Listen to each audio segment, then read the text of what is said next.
listening to the Pharmacy Podcast Network.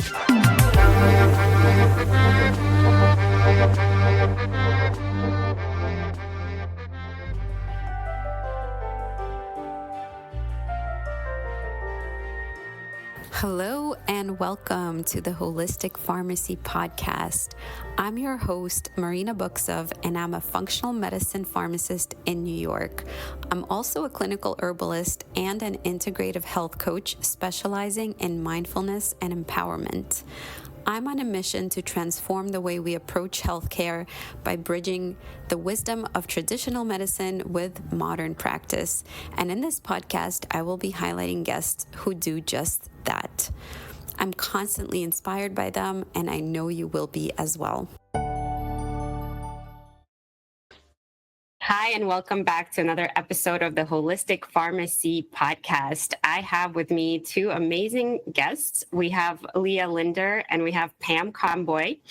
And they have a background that is very interesting. So let me just introduce you quickly. Pam has a background in biology, and she was trained as a clinical laboratorian and is currently a doctoral student in naturopathic medicine. She is an IIN certified health coach. Me too. Trained psychedelic facilitator, medical, marketing, and business development entrepreneur, and ordained minister. And Leah has a background in biochemistry and emergency medicine, and she's a naturopathic physician trained in psychedelic-assisted therapy with deep expertise in natural supplement formulation and manufacture. She's a master gardener, experienced educator, and ordained minister. So welcome both Leah and Pam. Thank you for having us. Yeah, so let's get started with our conversation today about what got you both into this path and this journey with psychedelic and spiritual health.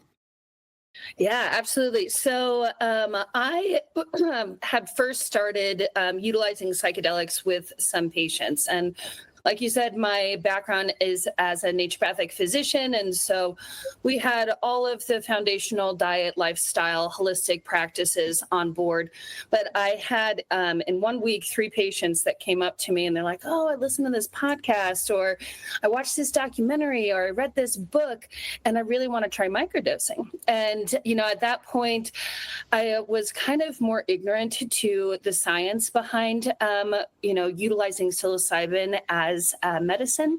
And so I was like, okay, let me dive into the research and get back to you.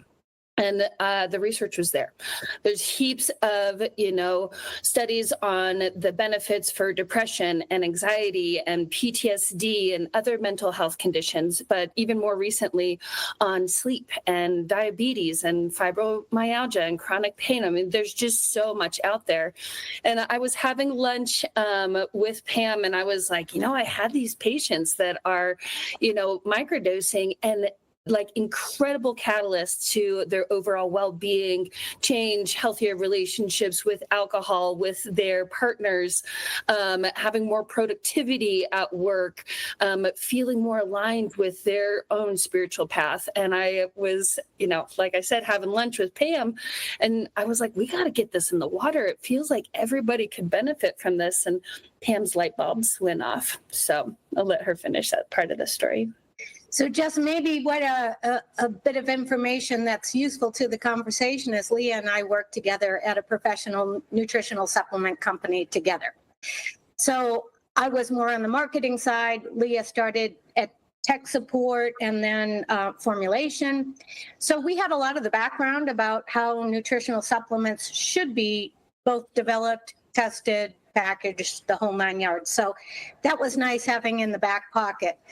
So listening to Leah's stories, I'm thinking, wow, that's amazing. I didn't even realize there was this big renaissance of psychedelic medicine. I mean, in 2018 and 19, FDA itself sort of called psilocybin a breakthrough therapy for depression and trauma, and it really opened the doors to more and more research. Last 15 years has been super busy. Most of the prestigious academic institutions in the U.S. have a psychedelic lab. So it's out there. Wow. And there's a lot out there. So I was aware that there were ayahuasca churches. And I'm thinking, okay, they're operating with entheogens, clearly class 1 substances, but they're doing it safely. They're above board. So it turns out that in 1993, the federal government passed the Religious Freedom Restoration Act, specifically for indigenous peoples that were working with entheogens in sincere spiritual practice. So that's the key, sincere spiritual practice. So the legislation is federal. It does not specify any specific practice, just that it is a sincere spiritual one, nor does it specify what entheogen. It just kind of opens the door to protect the peoples that have been using these medicines for hundreds and thousands of years. So that's how you do it. There's actually a board of attorneys that specialize in psychedelic medicine. So I set off to build a church. We are at 501(c), federally recognized spiritual organization. We behave like a church. We take this very seriously because that's our protection. So we do, 3 complimentary or free courses, if you will, each month. One's more didactic, science and sermon, and that's a virtual class. We have a more experiential class that we call Set a Sensation, and that is live here in Reno. And then we have a few virtual integration circles actually per month. One is for, and we can talk about this later, it's super interesting. One is more for cognitive decline, and the other is a more generalized live integration circle. So we really do take it seriously. We don't engage in commerce, but we do have a few entheogenic offerings. So we have microdosing. And that is all based on Leah's formulations, what she had been doing with her patients, and applied them to actual products. And we can go into that, but that's a picture of the microdosing. We have 3 different flavors, so to speak, and then we do macrodose ceremonies. Primarily here in Reno right now, but we're starting to take this on the road because of the federal protection that we operate under. And that's a new experience for us. We've only been around for a year now, but the demand is there. It makes a startlingly impressive difference in people's lives, and it's really durable. Mm-hmm. So we could go down like 7 alleys right from there. I'll let you lead us. Yeah, Pam, it's so clear that you have a background in marketing, because the way you laid everything out and all the pieces and showed us the product and all the different parts there was very nice and organized. So yeah, I have a lot of questions coming into this conversation. Well, let's start with, you mentioned, and also Leah mentioned, that there's a demand, right? And why is that, right? A lot of people who listen to my show are in healthcare or some kind of health practitioners, and they're looking for integrating a more holistic approach. So how does this fit into a picture of holistic health? That's exactly it. That's exactly it. It's a very safe option. Yeah, it's a safe option. It has a really strong safety profile. So, there's so many mind-altering substances out there, including nicotine and alcohol, other, entheogenic plants like LSD, MDMA. But psilocybin has the strongest safety profile. And so there is very low interaction with other medications, other nutraceuticals. So from that perspective, it's a really great option for people that are wanting to, support their patients in participating in this.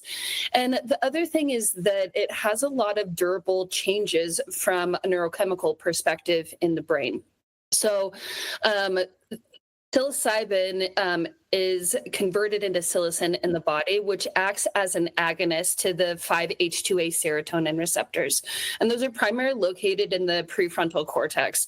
And this activation leads to altered perception, mood, cognition, and can contribute to that deep introspective experience, even at a microdose. Secondly, it has an incredible ability to increase synaptic plasticity. So when psilocybin promotes that growth of dendritic spines and increases the formation of new synaptic connections, it really leads to these long-term meaningful changes. It helps people rewire their brains so that they don't have to feel stuck. Because, when I speak with larger groups too, I, have everybody raise their hand if they've never experienced trauma before, and nobody ever can, right? Being human can be a very challenging goal to accomplish. So, encouraging that new wiring, that new formation can be really valuable. And then it also, alters what's called the default mode network. And the default mode network is the regions in the brain that are associated with self-referential thinking, or our ego. And psilocybin reduces the default mode network. So there's a sense of ego disillusionment. There's more of an interconnectedness with the greater collective, and a loss of boundaries between the self and the external world. So really helping people feel like they are part of the greater collective.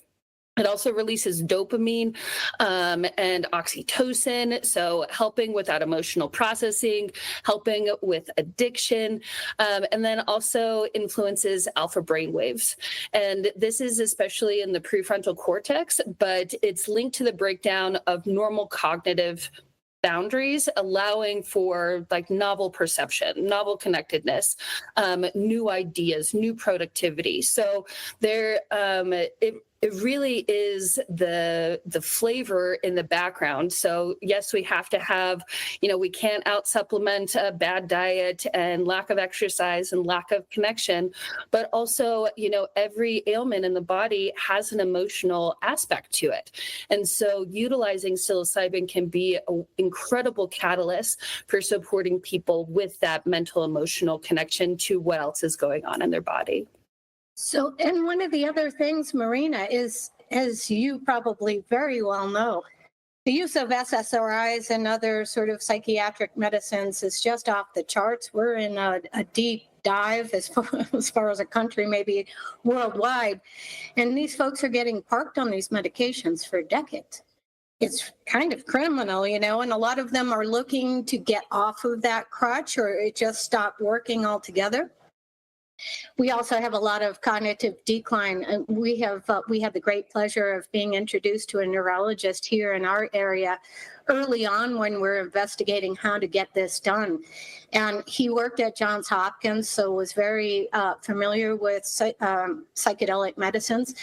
And he deals with a lot of early Alzheimer's, cognitive decline, et cetera. And some of the medications that are available are just not, the people aren't qualified to take it, or they don't want to take the risk. And psilocybin is a really, really safe and interesting choice for these patients. And I would say at this point, we have probably 30 of his patients that are using our microdosing to really, really strong outcomes as far as mood elevation, reducing the tension in the house. The spouses and caregivers love the shift that his patients are getting just from the support of psilocybin. So there are a lot of ills in our society, I think, that are not being addressed very well. And there's more and more and more research that it's just all over the place. Every medical conference that I've been to in the last 2 years has a psychedelic track. And we're going to be speaking at the Integrative Medicine for Mental Health Conference this September. There's a lot of interest amongst folk, just regular people, as well as healthcare practitioners and therapists. Mm-hmm. Yeah, and even next month in May, so I don't know when this is going to air, but in May, I'm also speaking at the Institute for Functional Medicine annual conference as well on a panel about psychedelics. And so, there's practitioners that are starting to come up to speed with how this can be a valuable aspect to supporting their patients. Yeah, absolutely. I mean, as a pharmacist, I am acutely aware of how many SSRIs, SNRIs, and all kinds of antidepressants are prescribed on a daily basis to people, and how it's not really getting to the root causes of their mental well-being at all. And it's just getting them to alter the brain chemicals that they are producing and to have higher levels of certain ones of them. But then you get down regulation and you have to keep increasing the dose. And then there's tolerance, and then there's side effects that's doing inside your body. And eventually, if you do want to discontinue that, it's going to be a long process because there's going to be some withdrawal effects there. And so I think that we definitely need more solutions for people's mental health and why, right? Getting to that question of why are people suffering with mental health? I don't think it's just a matter of diagnosis and how we're getting better at diagnosing. And I also don't think it's our fault that, we have an imbalance of brain chemicals going on and that there's something wrong with us and we need to just upregulate certain ones. I don't think that's the answer. I think there's a reason why everybody collectively is feeling so much heaviness and not feeling like everything is really as it should be in our environment. And I think this is something that you're speaking to, right? If you mentioned earlier, Leah, that everybody should really have this in their water supply, right? I've heard doctors say, oh, let's put statins in everybody's water supply. I think, no, please don't do that. Let's fix what is making us sick in the environment in the first place. And then this psilocybin can be actually part of the solution. And I know there's some history around when historically we started using this medicine and how it may have contributed to our development into our thinking species and into our thinking brains of the Homo sapiens sapiens, right? So I'd love for you to speak, Pam, like clinically, right? What got you to, Leah, actually, what got you to think, okay, you know what, I need to really start experimenting and adding something else to my patients because they really need this key missing element? I have to give reverence to my patients. They were the ones that kind of ignited this aspect of, wanting to do it. So I've seen the stoned ape theory, and I have a deep reverence for mushrooms and mycelia because they are the largest organism on the planet. And that coevolution, I think, is so valuable to witness, is that, we have evolved with these beautiful fungi and they have helped with our growth and development. And they have so much wisdom to them, right? They're the ones that connect with the trees and the birds and the songs and everything to, create this greater network that looks very much like our neural networks. And so with reverence to my patients of kind of activating that, it was so beautiful. And the more that I had more patients engaging with it, the more that I was like, oh my goodness, this is amazing. Because like you were saying, people get parked on medicines, pharmaceutical medicines for decades. And it's, like you said, not addressing the root cause. And the reason why I think that this is real medicine is that the more you use it, the less you need to achieve the same benefits, right? And sometimes it's one and done, right? People can suffer with depression, maybe their whole life, lots of trauma. And we have lots of really great cases that I'm sure we can talk about, their whole life, and go through one experience and come out of it a totally different being.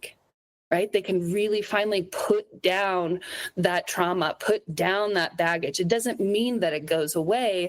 You just get a different ability to look at it, like a different viewpoint to look at it. And it's awe-inspiring.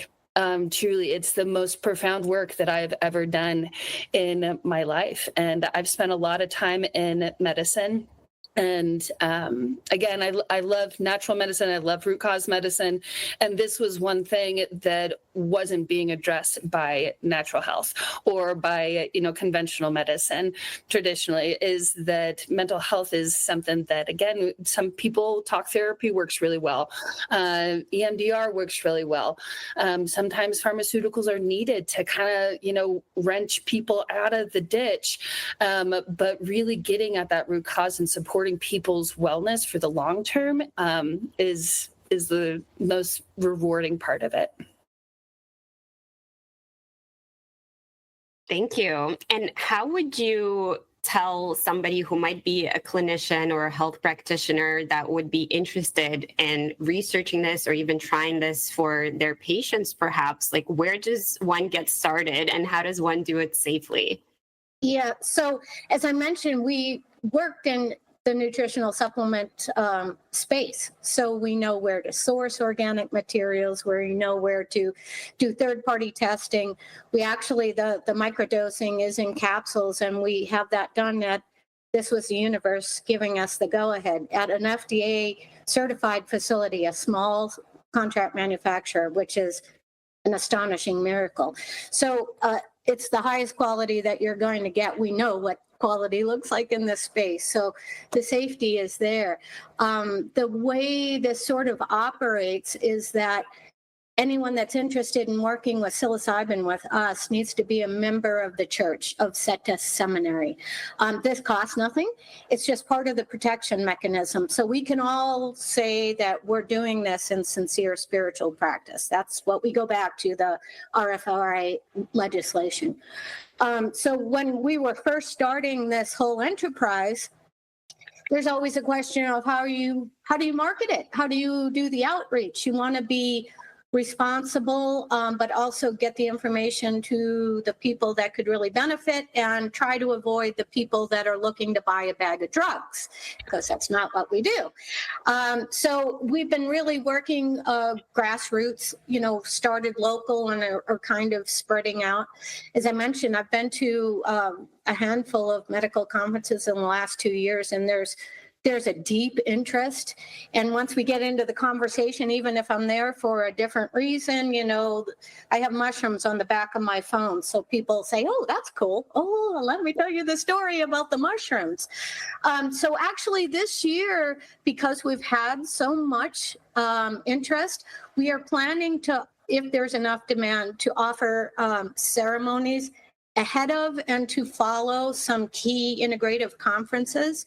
We're not associated with the conferences. It's just, out of convenience. If the practitioner is going to be there in that area, we're going to have this available. It's just a matter of how we reach out to the attending practitioners, because the conferences themselves are not going to really promote a class, a Schedule I substance. So, but we are going to be doing that in San Diego, both ahead of and to follow IFM, the functional medicine in San Diego again in September, ahead of and to follow IMMH, that's the Integrative Medicine for Mental Health Conference, and then the Naturopathic Physicians Association in Palm Springs, and that's in July. So yeah, first step, if you're interested, is to take a look at our website. On the front end of our website, we don't speak to psilocybin specifically. Again, that's kind of walking the line where we don't want to attract the wrong attention, but you just become a member completely free. It'll take a minute. Then you get credentials to get to the back end of the website, where there's a lot of research. There are videos, recommended reading, information about our pairings, and then you can reach out. Happy to have a conversation, one or both of us at any time. Yeah, patient membership, we get a lot of referrals from practitioners once they have some comfort in what we're doing and the quality and the process that we take for both micro and macro dose ceremonies. So we are growing steadily, but cautiously, because we just want to make sure the information gets out properly. Yeah, absolutely. And just to add on to that, there is a very strong renaissance of psychedelic medicine. And so MAPS, or the Multidisciplinary Association for Psychedelic Studies, they have a wonderful training program for facilitators, but also a library of other clinical studies, protocols, integration resources. Fluence is another one that I got trained with. And so they offer continuing education for practitioners specifically, and also certification programs for mental health professionals in psychedelic integration and therapy. CIIS are the California Institute for Integral Studies. They also have a really great program and certificate for psychedelic assisted therapies and other research. And that's more designed for licensed professionals. So therapists, doctors, clergy, those types. There's lots of them out there, but I think that those, from a vetting perspective, can be the most valuable and the most commonly recognized. And just for a general resource, honestly, if people want to dig into where the science is right now, spiritpharmacist.com. He's fantastic. He's focused his whole career at this point on the therapeutic value of psychedelic medicines. Yeah. So not just psilocybin, but that's a very rich website of information. Mm-hmm. He's wonderful. Ben Malcolm is his name. Yeah, I've heard about him from several sources since he's a fellow pharmacist. I have to have him on sometime too. So this gives me a chance to reach out to him. Yeah, he's amazing and a great, just great depth of information. And he's just the kindest soul. So would recommend. Yeah, thank you so much for sharing all those resources. And this actually reminds me of how Pam and I met at the Integrative Healthcare Symposium back in February of this year. And was it February? Maybe it was January, but right. I saw the mushroom case and, I asked about it, and then that's how we connected, and I checked out your beautiful website, and I invited you to come on this podcast. So for people listening out there, and we've mentioned several different times of ways to work with the mushrooms and with the psilocybin. Could you talk a little bit about how they all differ with the microdosing or the journeys or the clinical settings, like what's each indicated for, and a little bit about how each looks like? Yeah, so microdosing is a whisper in the background, and it's a really great introduction for a lot of people, especially if they have some apprehension around participating in psilocybin, because you're not going to get any hallucinogenic effects. These are subperceptual doses, so this can be an opportunity to, gain some trust in the medicine, but also, unlike the fuller doses of a psychedelic experience, meaning a macro dose, microdosing aims for those subtle changes and subtle alterations in perception and consciousness.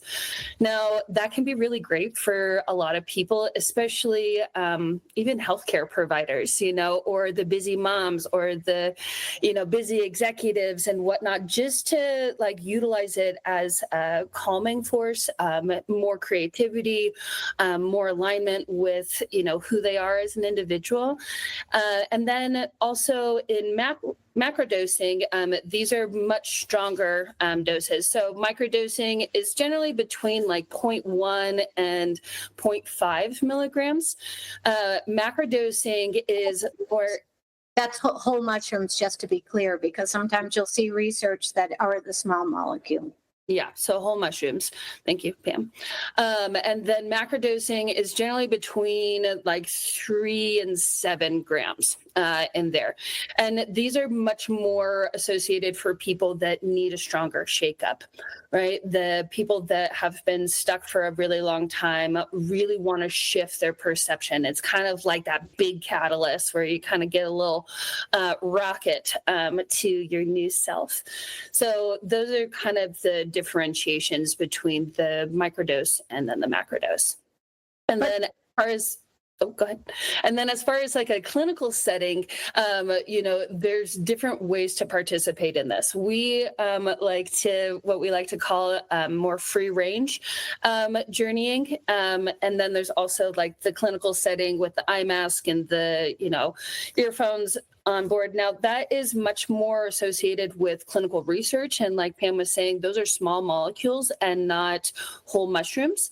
And the reason why they do that is because then there's a clinical from building a research study. You have to know exactly what you're taking. You have to know what dose. You have to have the profile of the person in front of you. But we utilize whole mushrooms because there's so many other wonderful benefits that come with whole mushrooms. There's the beta glucans, the other terpenes that are in there that can really help support the gut-brain axis, the gut-liver axis, and support people people in that regard. So there's a reason why people do the clinical research setting, but we find so much more benefit with the whole mushroom. And, the folks come to us in a few different pathways. A lot of people are definitely interested in what this natural mushroom can do and what's all this talk about, etc. So you have folks that are very trepidatious and might start with microdosing. So they want to get familiar with how they feel with the mushrooms inside them, get some comfort with the use of them, and then might move on to a more macrodose experience. There are others that have been stuck, especially folks that have dealt with trauma, as Leah was mentioning, that really, really could benefit from a much bigger shakeup. And then they'll use microdosing as part of their ongoing integration practice. So although we try to help guide people based on what they are describing, it's really up to them. Up to them and the mushrooms. And this is the same thing when people will say, okay, if I do this macro dose, how often do I have to do it? Well, I don't know. You'll tell me. You may never have to do it again. Some people do it on a quarterly kind of clean out, right? Folks that have a lot of entrenched trauma, there's a lot of layers to kind of work through. So, you'll have a big blowout, kind of integrate all of that change, and maybe 6 months later, you're up for it again. It really varies on the individuals, their comfort level, their trepidation, really. So you have to, most people that come without any experience come very frightened of the whole process. Am I going to fall for macrodose? Am I going to fall apart in a million different pieces? Well, in our experience, not only do you not fall apart, you come together for the first time in decades sometimes. Mm-hmm. So, when you're ready, we can share a few snippets, because just sharing the cases that we've had come through our doors in the last year brings tears to our eyes collectively. It's really awe-inspiring. Well, and I think another important thing to mention here is that strain matters. So each of the different mushrooms has a different personality to them. And a lot of the mushrooms, people have their little baggies that they got from who knows where. The ones that are most common, because they're they're the most easy to grow, are more of the hard hitters.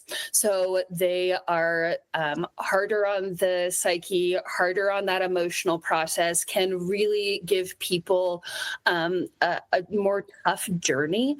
And then there's also mushrooms that have a lot of lightness to them, have a lot of happy heart to them, help connect third eye, with a greater consciousness, but in a really gentle way. And so I think that that's something also, I've done a lot of market research, if you will, but also it's important to know what strains that you are getting, because some of them can be a little bit more like Hulk smashers to people when they're going on a macro journey. Yeah, thank you for mentioning that. And I think this is a perfect segue into talking about expectations, right? So say somebody comes in and they're looking to maybe learn more. They've heard about psychedelic mushrooms or entheogens, which we haven't defined, but we've been using the term entheogen to say that this is a substance that helps us connect with spirit, connects with God, the universe, to a higher source of some sort. And they're interested, they heard about it, they know that you are going to guide them in a safe way. So where do you start with deciding where they should start? And then also, if they choose to go for the macro, what will they expect to experience? Mm-hmm. So are you asking kind of the process of when people... Exactly. Well, I can kind of give you an overview of that. People come to us in a variety of different ways, sometimes through their healthcare provider. We do some local education here and a lot of word of mouth, a lot. That's where most of our sort of new members come from. Typically, the process is they'll take a look at the website. They might reach out and say, wow, what's this? So we'll have a conversation. I'll typically have a conversation with them and encourage them to become a member so they can get to the back end of the website where it's very rich in additional information. For most of our folks, they will become a member. They'll read, they'll talk to people, maybe discuss how others have approached it, either micro or macro or both. And I would say probably from the time I hear from them first, they'll take some kind of action, interest in psilocybin within 6 to 8 weeks. Sometimes it's faster, sometimes it's longer, but that's probably the average. And once they have expressed interest in psilocybin, we do our due diligence. We want to make sure that people are medically qualified. So, as you know, SSRIs and other medications can sort of tamper the effect of psilocybin. Things like lithium they don't play so well with psilocybin, so we would refer back to the psychiatrist. As a church, we do not provide medical services. We have the great blessing that Leah is a trained naturopathic physician, and she will do a thorough medical intake if they're interested in macro, as Dr. Leah. But, to keep ourselves safe, we keep that very separate. So they'll get the medical intake, they'll get a beautiful hardcover author-signed integration journal to help them start thinking about setting intention and why all of that's important. If they're in a small group, we're talking macro now, they get to meet the group members. So we take a maximum of 6 people at a time.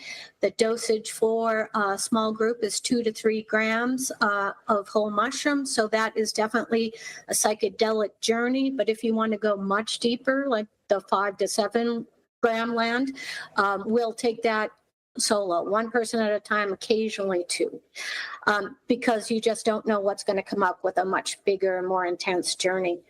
And then it's a full day ceremony. We provide transportation. Leah does beautiful ceremony, a little bit of movement, a little meditation. The sacrament, because we're a church, the psilocybin is taken in a tea, so it's really very palatable. Church is here at my home. I have 13 acres of land, and it's getting more and more to look like a formal retreat. We start in teepee. We have a lot of comfortable, beautiful places for people to go. Everybody communes with the mushrooms in a different way. So if you want to stay in the teepee with an eye mask and meditative music, you're welcome to. If you want to wander around the property, we encourage it. If you want to sit in the swing under the cedar tree, I have the cedar tree. Arthur, the cedar tree, everyone's drawn to Arthur. If you want to sit in the hot tub, whatever you want to do, our job is to make sure you're safe, well cared for, you're not getting too much sun, you have water on board. If you want to talk, we're there for you to talk to. If you want to be left completely alone, we just want to make sure we know where you are and you're at peace. So we allow people to interact as they wish. So the journey itself lasts 3 to 4 hours typically. It comes down kind of in waves. And then we'll have a family meal to follow, do some integration work. Leah will drop all the babies off to follow, who end up being different persons than the ones that came in the morning. The energy shifts radically. A lot of times it'll be like a hot tub party at the end that everyone has left their baggage someplace else. It's beautiful, and it's really, really very durable. And then we do integration specific to that group, as well as ongoing integration every month and as needed. So community and support are really part of this whole process. The microdosing is a little bit less extreme, as we were talking about. It sort of whispers, and we do a medical intake, a screening for that as well. But at low level, unless they have interfering substances on board, we don't take as much proactive. We're doing a formal medical screening. We're going to go through your history, what you're after, if you have any cardiac issues, or all of that is covered if you do macrodose. So that's kind of the process. And generally speaking, they'll start really participating with the community, assuming they're local. So they come to the events, they make really close friends with other people that are traveling this same pathway. Once you have a common bond, like doing psychedelic medicines at a church in the high desert, that's a really big thing, right? You immediately understand each other. So the community has been a really beautiful, supportive aspect of this whole endeavor. Yeah, beautiful. And you mentioned a good safety profile for psilocybin. So I'm wondering, are there any side effects during the journey or after the journey that you have noticed in your experience? Side effects. That's an interesting question. So I guess I'll start off with, there are some hard no's for people as far as participating in this medicine. Untreated bipolar disorder is a big one. People that are on lithium medications, and then people that are on like super strong multiple SSRIs, SNRIs, different psychotropic medicine. So from that perspective, it's not to say that people that are on SSRIs don't have the ability to participate in this medicine, because it does have such a strong safety profile. But we work with them and their prescribing physician to basically, if they need to, taper down a little bit before their journey, because again, psilocybin is going to compete specifically with SSRIs for the same receptors. So they get more of a blunting effect. And if they are on a high dose of SSRIs and taking psilocybin, there is the potential for what's called serotonin syndrome. And that is a medical emergency. So we want to make sure that we can help taper people down before they go through a big journey, and not completely have to be off of them, but at least taper them down before that experience. We also want to know whether or not they have any heart disease or any arrhythmias. Psilocybin can increase heart rate. And so for people that have arrhythmias or high blood pressure, it's something to just like have in the background information, knowing that those things are controlled in that way and not uncontrolled. The other thing is seizure disorders or epilepsy. So those are things that we also screen for, because a lot of anti-seizure medication or anti-epileptic medication can interfere with psilocybin. We want to know if they have diabetes, because blood sugar decreases. We encourage people to be fasting and in a fasted state before they take the medicine or take the sacrament, because it helps the activation of it happen faster. So if they have diabetes, we want to make sure that they have their, blood sugar controlled. And for those, we can adjust the whole fasting aspect. Liver, kidney disease. So psilocybin is converted into psilocin in the liver.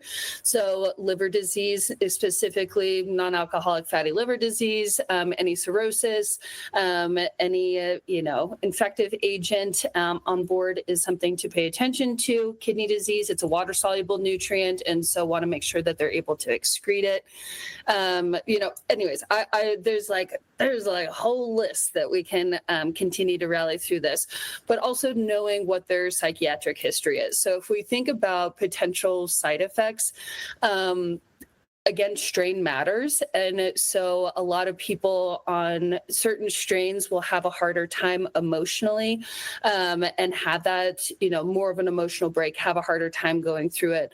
But certain strains can also make for a really pleasant experience. So even if they're having, quote unquote, a difficult time, it is a happy, difficult time. We have lots of people that will sit and cry, but have the biggest smiles on their faces. So, I guess to answer your question, from a medical perspective, side effects can be increased heart rate, decreased blood pressure, increase blood pressure, decrease blood glucose levels. There can be that emotional release, right? So that, I guess, potentially could be a side effect, but it's kind of like what you're going there for. And body temperature decreases as well.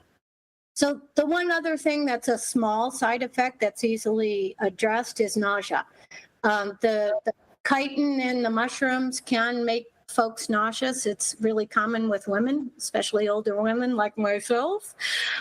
So we will typically offer a little bit of protein, some nuts, a little cheese or something like that to have on board, which most of the time will knock that out. But we also offer Zofran, so an antiemetic, because we want people on macro journey to not feel uncomfortable. So we have that available as a prophylactic agent. And the nausea will go away, but it's no fun to be nauseous. No. So we try to make sure that that does not happen. Yeah. Thank you for the safety precautions. I think that's one of the things that is really, really important for people to know going in, what to expect and how to prepare themselves and how to know if this is for them. Because you always want to do risk versus benefit in medicine and in anything that we endeavor. So I think that is really important. And thank you so much for sharing how you handle it. Now, there's also a lot of talk about trauma, right? And everybody, like you said, nobody comes into this life or comes out of this life without some level of trauma, and our perception of what that is can vary from person to person. But what does the psychedelic medicine space offer for trauma, right? Can it re-traumatize a person? Is that a possibility? Or how does it connect people to their trauma or out of their trauma? Oh man, this is such a good question. I love him, and I was both like, who wants the answer? Because as Leah says, you got a lot of things going on in your brain, right? So folks that have trauma, they've built this big level of armor, and it's just, pardon my language, but I say like, ooh, you're in the shit river, right? All of this garbage up to your eyeballs. It owns you. You're stuck. And, from just thinking about what the mushrooms do, not the mechanisms, but the mushrooms take you out of the river and put you on the bank, right? So you can shake it all off and it's still there. The things have happened, but it just doesn't own you anymore. And the release you see with people that go through that experience is just mind-boggling. The whole shift in energy. We had, this one of my favorite little stories. I won't go into it in great detail, but this poor woman in her 50s, sexual abuse all through her childhood by a family member. Nobody admitted it, into adulthood, had broken, relationships all over the place, was wearing a mask most of her life, had a really unhealthy relationship with alcohol. She was terrified. She was one of those that sat for 4 hours, tears streaming down her face, big smile on, and sort of as she's coming out of her journey, looks at us and says, who am I now without this burden? Welcome home. Welcome home. She, in 2 months, addressed her abuser and everyone else that had covered it up, brought her 2 kids back to her house, and they'd been living with the dad, got a job after 2 years of unemployment. This is all within 2 months. These shifts are really, really durable, and integration is part of it. So it's really important in what we offer to try to help support people with the tools that work for them to keep on that track. Because, the brain it's a habituated organism. So if you let it go back to the shit river, it's going to go back there. So we want to keep you on the bank, and it's not that hard to do. It's really, really amazing the shift that people get, especially the folks with trauma. The deep traumas, though, often will need a couple of visits.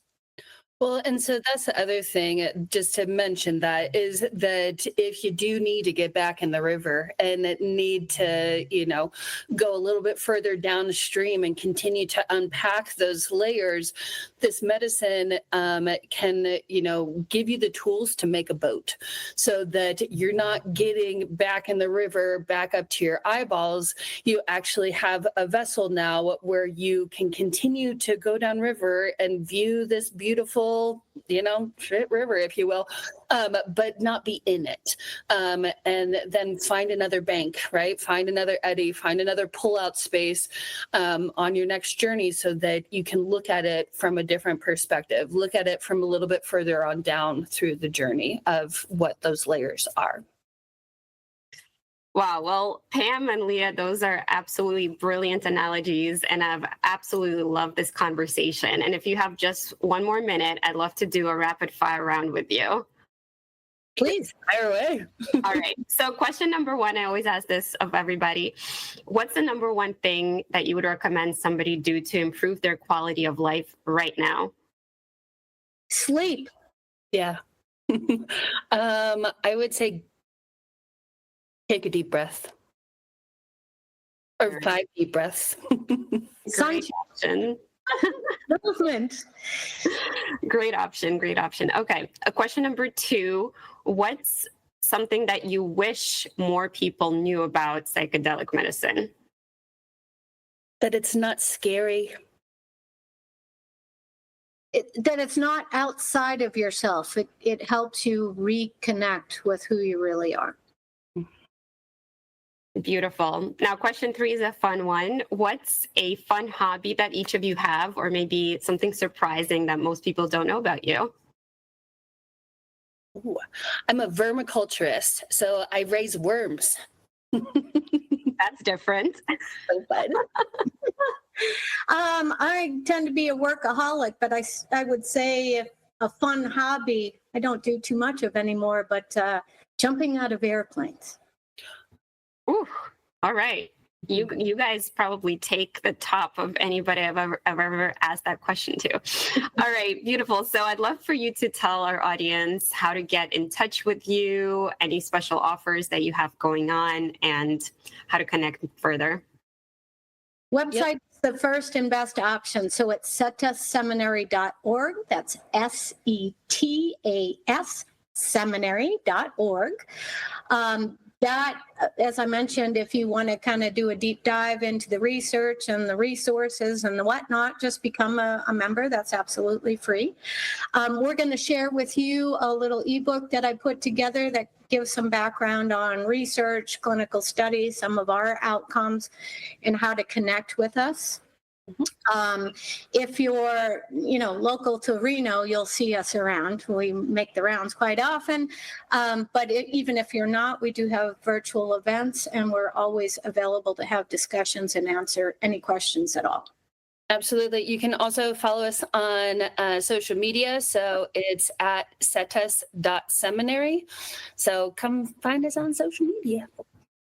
All right, perfect. I'll have all those links in the show notes for everybody. And thanks so much again for this wonderful conversation, Pam and Leah. And I hope to see you again soon. Bye. Marina. Thanks so much. Thank you for tuning in to another episode of the Holistic Pharmacy Podcast, and I truly hope you enjoyed the show. If you learned something useful in this episode, please consider giving the show a 5-star rating and a sincere review so that more people can find it, or share it with a friend directly. To get in touch with me, you can find me on social media by looking up my name, Marina Buksov, or email me at marina@rawfork.com. Take good care and see you soon.